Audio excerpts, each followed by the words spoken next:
know if the preacher feels, he's a prophet, if the preacher feels God is taking too long, what the congregation must think. He probably didn't say this on a Sunday morning when everybody could hear, because his job is to tell folk it's going to be all right.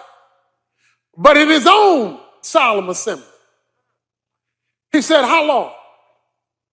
So one problem that he's facing is God is taking too long to come through.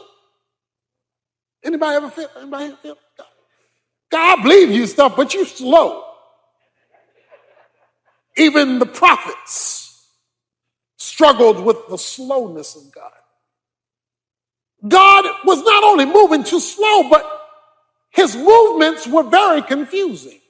He couldn't make sense of it. In fact, God, responding to his statement, says in chapter 1, verse 5, look among the nations, observe, and be astonished, wonder, because I am doing something in your days you would not believe it if it were told to you. So you're taking too long and I can't figure you out. Now that's a double problem. One problem is God appearing to move too slow, and another problem is an inability to understand what he is doing because it seems so contradictory. In this particular prophecy, he was going to raise up an evil people called the Babylonians to discipline his people, which causes Habakkuk to say in verse 13, your eyes are too pure to approve of evil, and you cannot look on wickedness with favor. So why do you look in favor on those who deal treacherously? Why are you silent when the wicked swallow up those more righteous than they are? In other words, it's not fair. I know I'm bad, but they worse. You're pure, but you using them more than you using me. It's not fair. So you're taking too long.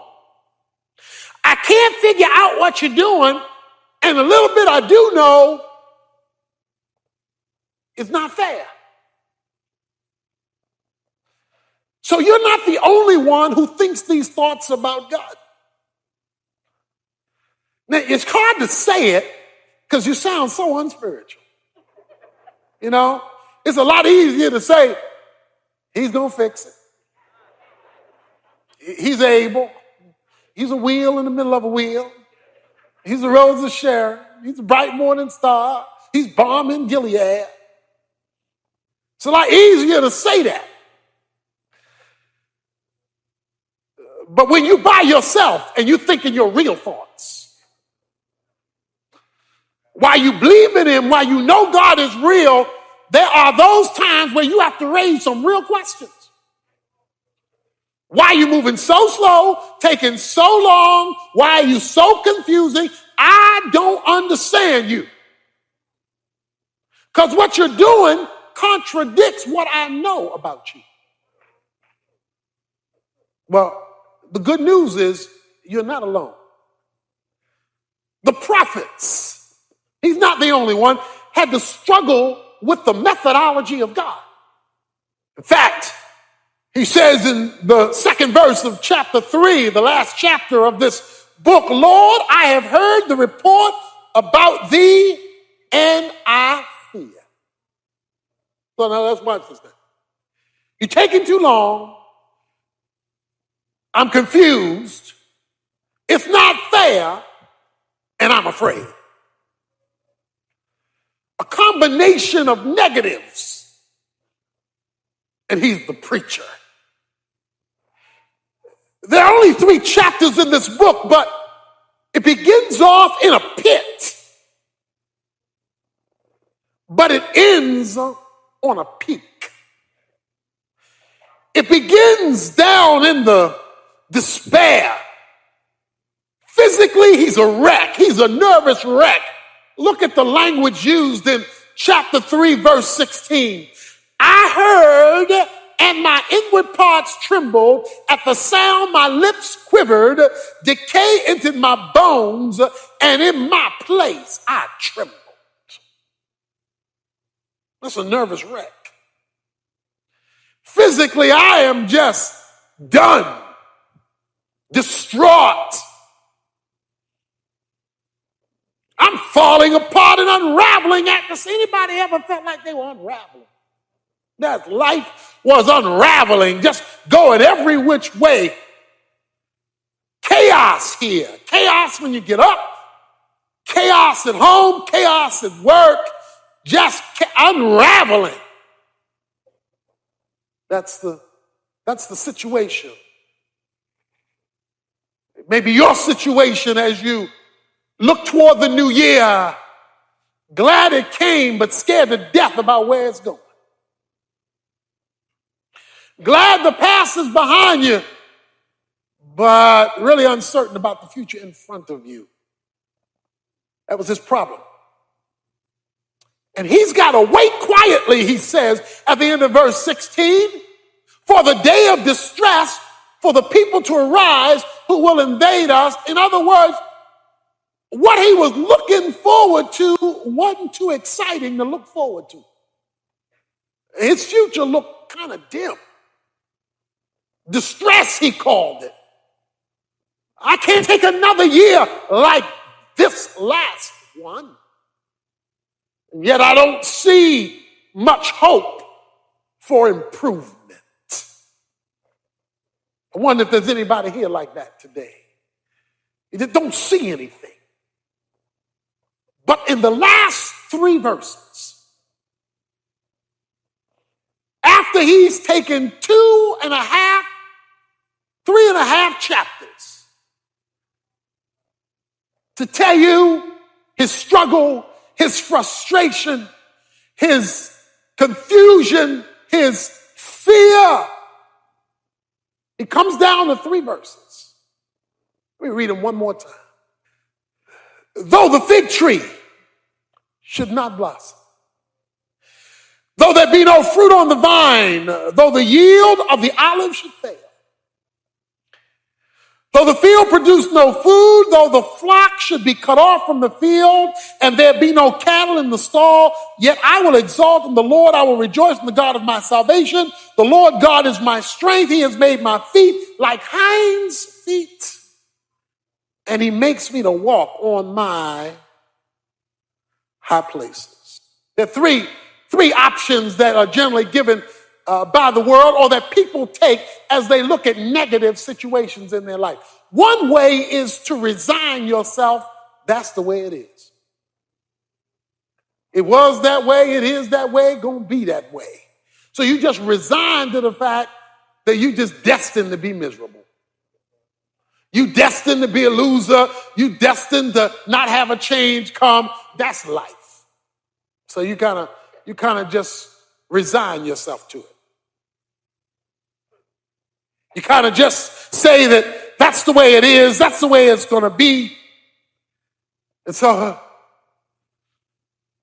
people who resign always let you know that they're in that resigning mode because they sigh a lot.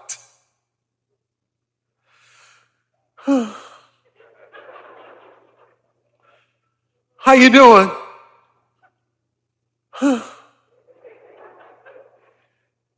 What's going on? They just resign. That's the way it is.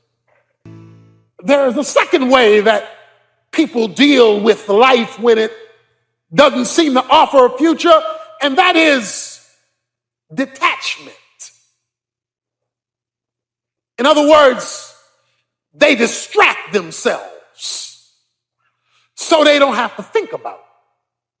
If I can come home and turn on the television, I can be distracted by the shows. If I can perhaps take drugs, I can feel good enough to be distracted from the pain. If I can go out and to just have a good time and party hardy, then I can let that erase. The only problem with detachment is that it's camouflage. In other words, it doesn't fix anything. It just hides it and only hides it for a little while. So you have to be perpetually entertained to perpetually not think about it. But it's always underneath. You always know it's there. There's a third way that people seek to deal with their uncertainty or struggle, and that is, we'll call it bravado. Bravado. Take it like a man. Take it like, hold your chin up. You the man. Be the man. I can handle it. I'm a real man or woman. And I'm going to handle it.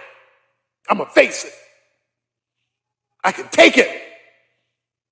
My mama raised me to handle anything. The only problem with bravado is when things get bad enough, all the pep talk in the world won't help you. Pep talk is good, but pep talk doesn't last.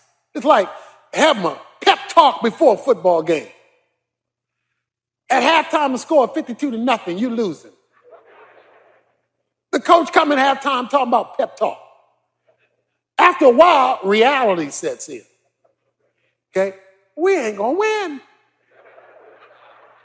And after a while, all the pep talk in the world is not going to do it. You've experienced that. You come to church, heard a sermon preached, and got pepped up. You came to church like this, you heard the sermon go, yeah, I'm going to make it. Yeah, you fired up. Yeah. 5 minutes after the benediction. Shucks, this stuff ain't well. Because irreligious pep talk is not enough. So the question we face today is, what do you do when God is taking too long?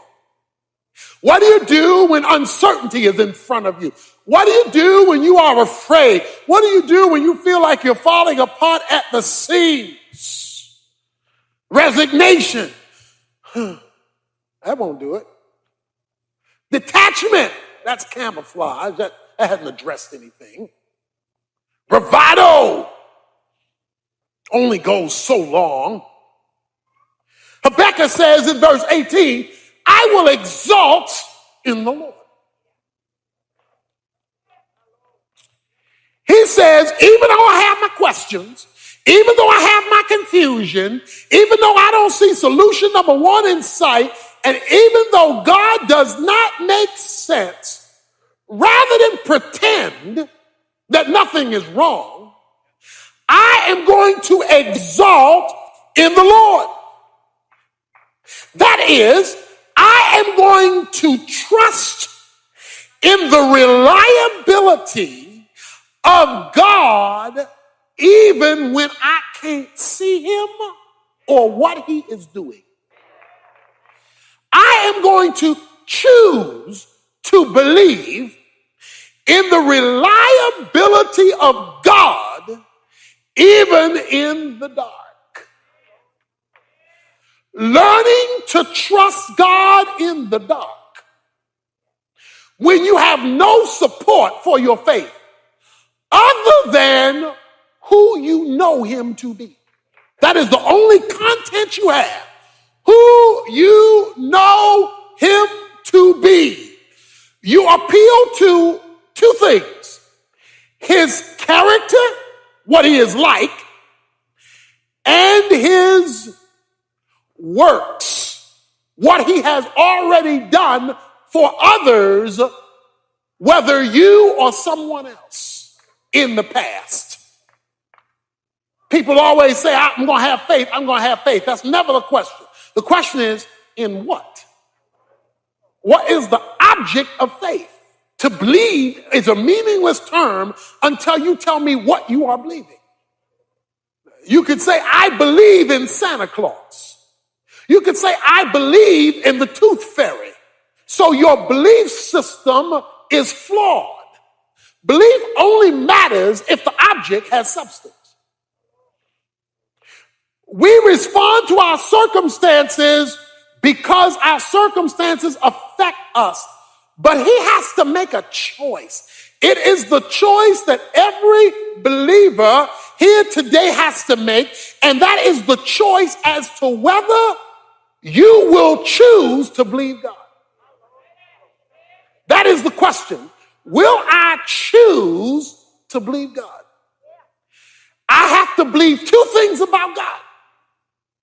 I have to believe, number one, his character. What he told me he is like. And I have to believe it in the dark. I can't see it. I don't feel it.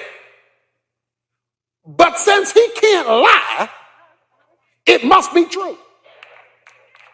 And you must choose to believe that.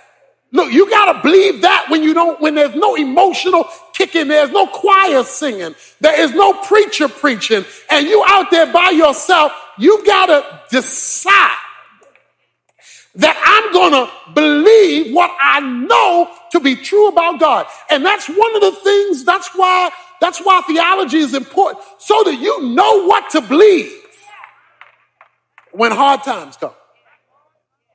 You've got to know that you can count on his character, that he is true, that he does have power, that he does have presence even when I do not feel him near, that he is there because he said so. And you got to choose to do that. But then you got to believe something else. You got to believe his works. That's another reason why you need to know the Bible, because you've got to know what he did yesterday. You see, you got to know what he did yesterday. Habakkuk spends verses 3 through verse 15 rehearsing what God did yesterday of chapter 3. He alludes to the Red Sea. He alludes to David killing Goliath. He alludes to all of these historical things. Why do you need to know what God did yesterday?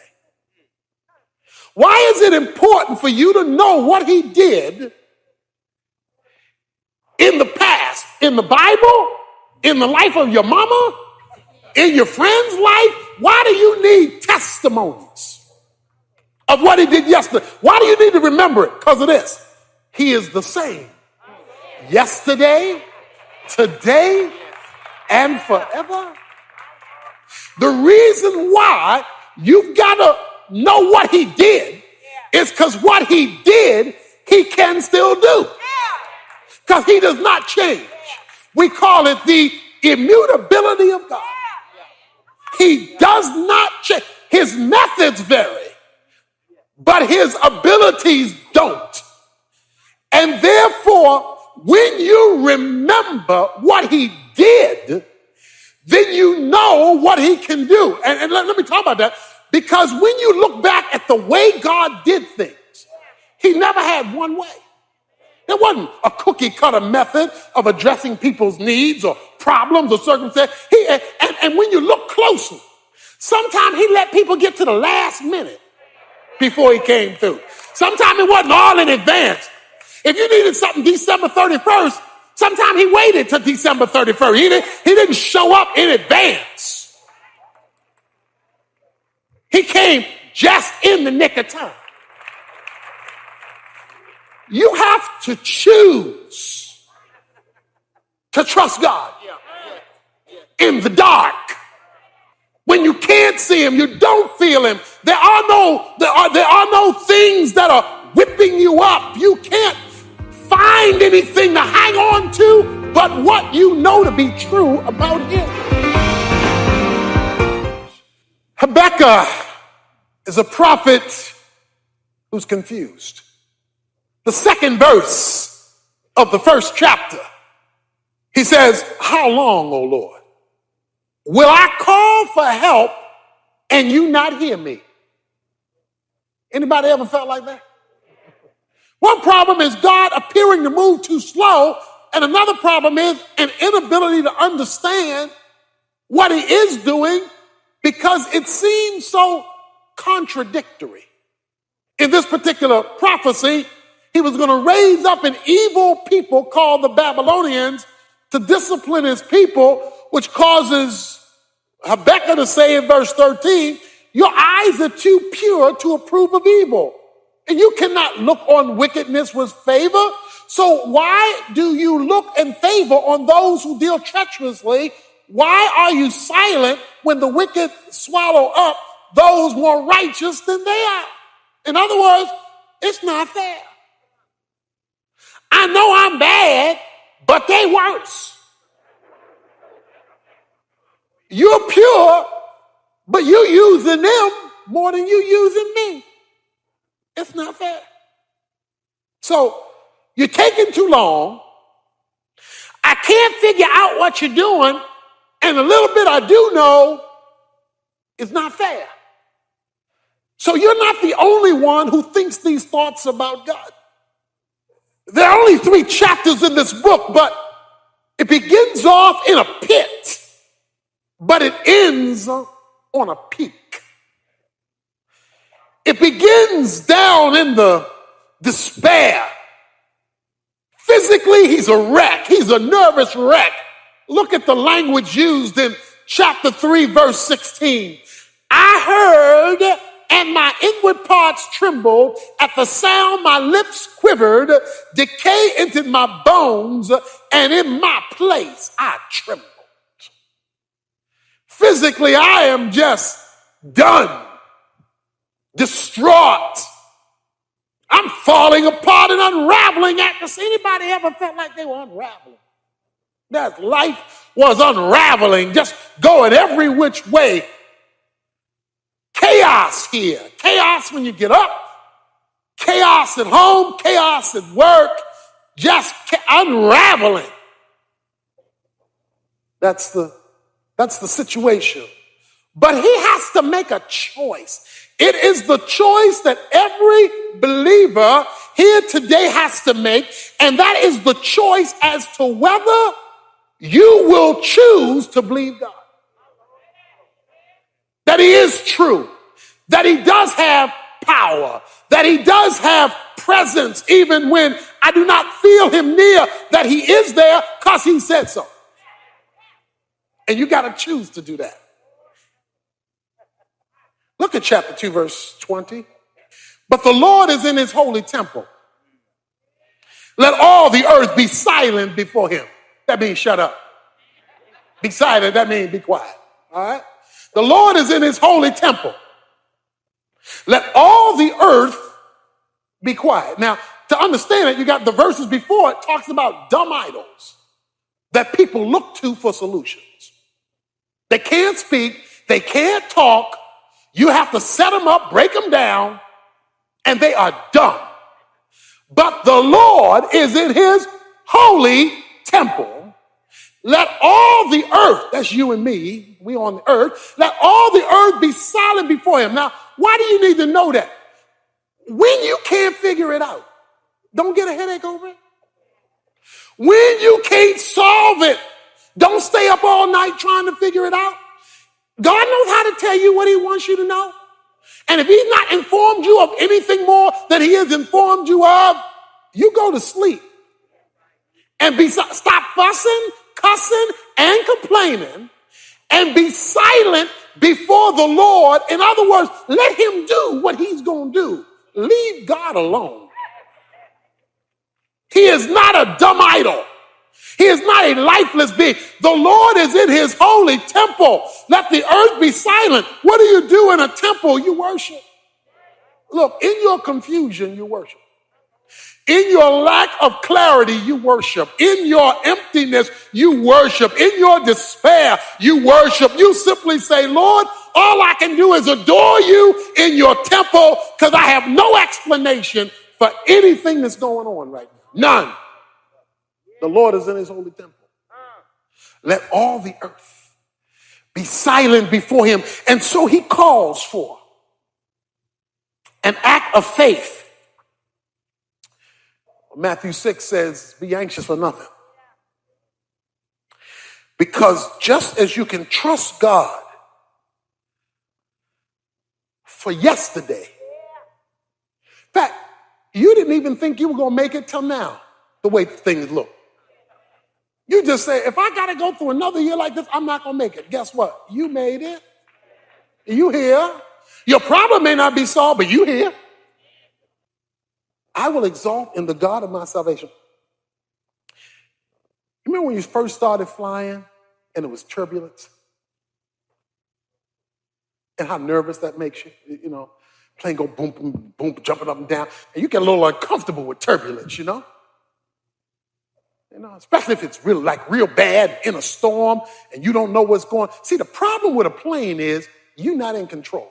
That's the problem. I can handle a bumpy road. I'm behind the wheel. You bump all day. As long as my foot is on the accelerator and my foot is on the brake, we can make it. But I can't see what's going on out there. I don't know what them boys doing up front. You remember how you long for the pilot to say something? Tell the truth, shame the devil. I know.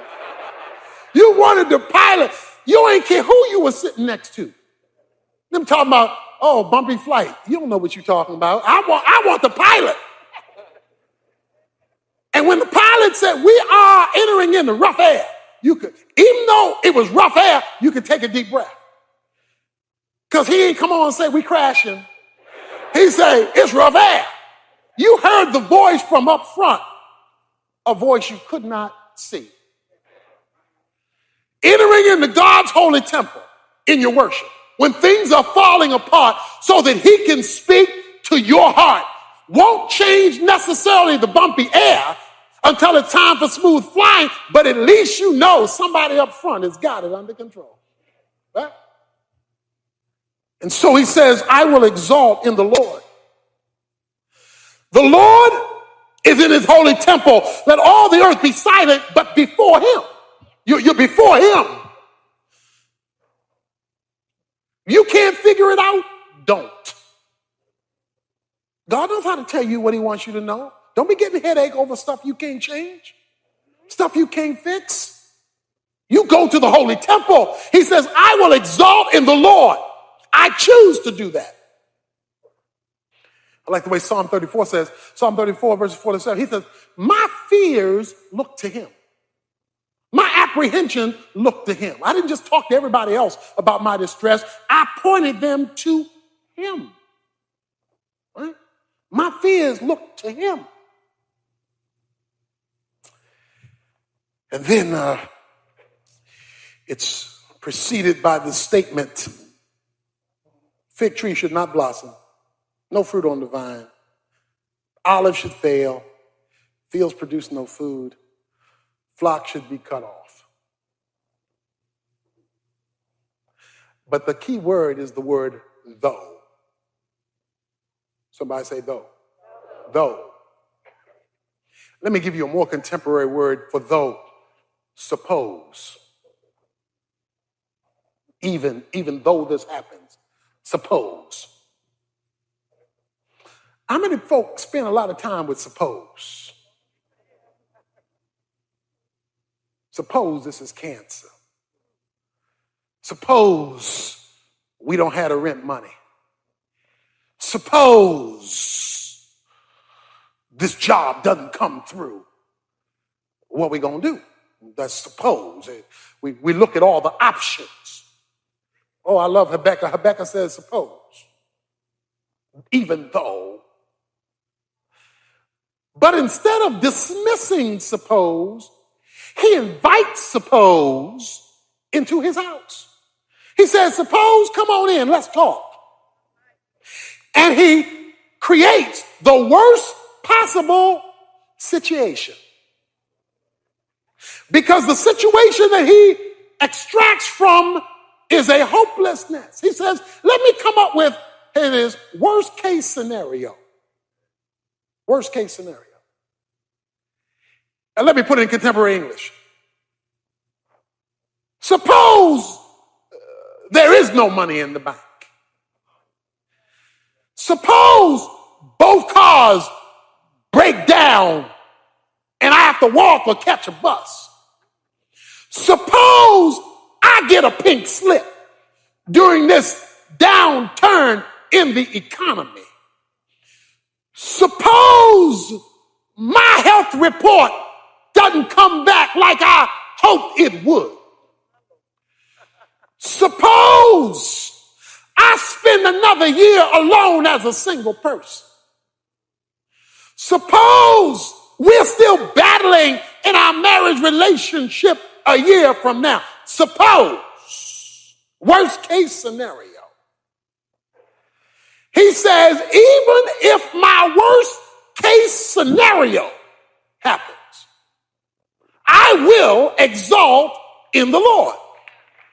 I make a choice that I am going to focus on who God is and what God has done. If you make it a conscious decision that I am going to rejoice in the Lord, what will you get out of it? What will come your way? What can you expect to benefit out of if you say you are going to rejoice in the Lord? If you say, I don't have a job, but I'm going to rejoice in the Lord. Things are going bad at home, I'm going to rejoice in the Lord. I'm still single another year, I'm going to rejoice in the Lord. I lost my job, I'm going to rejoice in the Lord. I choose to rejoice in the Lord. What is going to happen? Two things. You will now be controlled by joy and not happiness. Everybody want to be happy. There's nothing wrong with being happy. Don't get me wrong. I like happy. Happy is better than sad. Any day. It's just that life is full of both. What is the difference between joy and happiness? Happiness is feeling good because my circumstances are good. There's money in the bank, my cars are working, my health is good, I got the promotion, so I'm happy. The problem with happy is when stuff goes south, you go south with it. So that's why happiness is a roller coaster. It's up and down. But he says, I will find joy in the God of my salvation. Now, what's joy? Joy is inner stability and tranquility, regardless of external circumstances. In other words, joy is not dependent upon what's happening out there, only what's happening in